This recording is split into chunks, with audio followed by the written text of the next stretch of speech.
Hi there, Cosmic Family. My name is Elial in this incarnation, and today I wanted to talk about the new moon that is going to be on July 17th. The sun and the moon are going to be united in the 24th degree of Cancer. And the particularity of this new moon is that it's going to be in opposition with Pluto in Capricorn. So we are entering in this big transformation. So I think I explained this before, but the energy of Cancer is linked with the archetype of the mother. But not only that, it's linked with everything that makes us feel at home.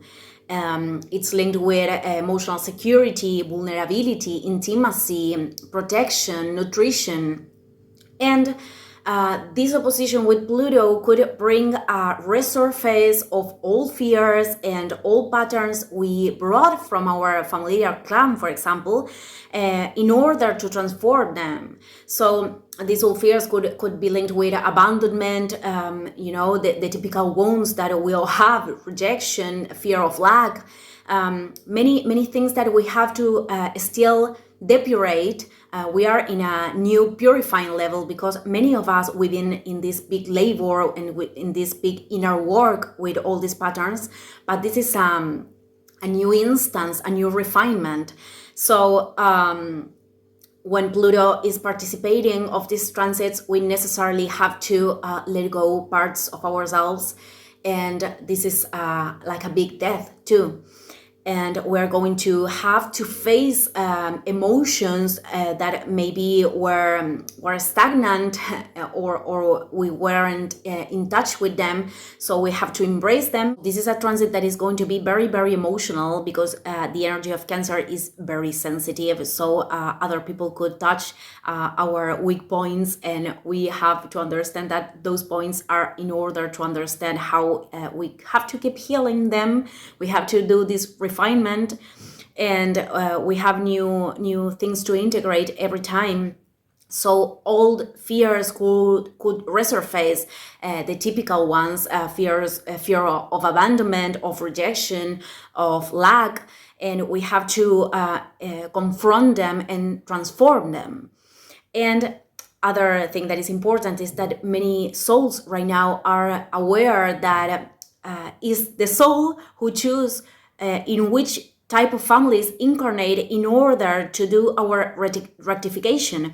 What I'm trying to say is that we had to integrate certain lessons and certain things, not only because it was our path of evolution, but also because we are going to develop our soul potential that way. So I think it's very important to understand that our blood family, it's not an imposition, that we can really choose to be surrounded with people that makes us feel secure, makes us feel safe, makes us feel at home. And all of these qualities are a manifestation of something that is happening inside of ourselves.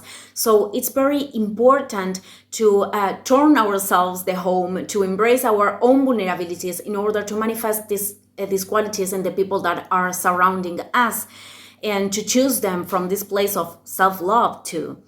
So other thing that is important about this new moon is that it's going to be in a trine with Neptune in Pisces, so we can invoke this profound compassion for the things that happened in the past.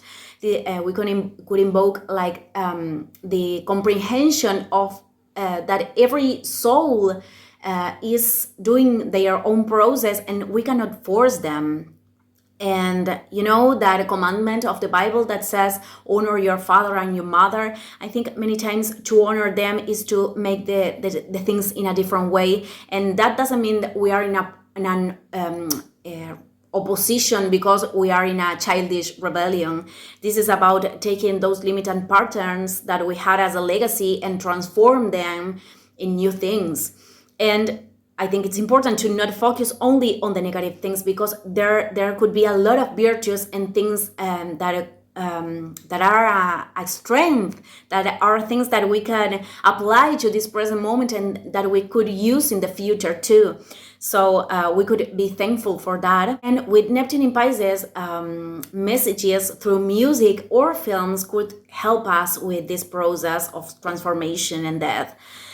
Okay, the last thing that I wanted to mention is that Mars in Virgo is going to be in an opposition with Saturn in Pisces. So this feels like we want to activate something, and maybe the life is bringing us certain limitations or blockages. So I think the higher channeling, sorry, for this transit could be to pay attention to the details, to make a plan, and to understand how those limitations have a divine purpose in our lives. And it's very important to not go to the other polarity, which is be very obsessive with the details and use them as a way of self-exigency and self-sabotage. At last, I think it's important to be aware that we are going to be very sensitive again, that this energy could be very defensive when someone else is touching a vulnerable part. So we have to stay in presence and in tune with ourselves, to not project on others or to not take personal the projections of others. So thank you, everyone. I'm ending the video here. See you in the next one. Ciao, ciao.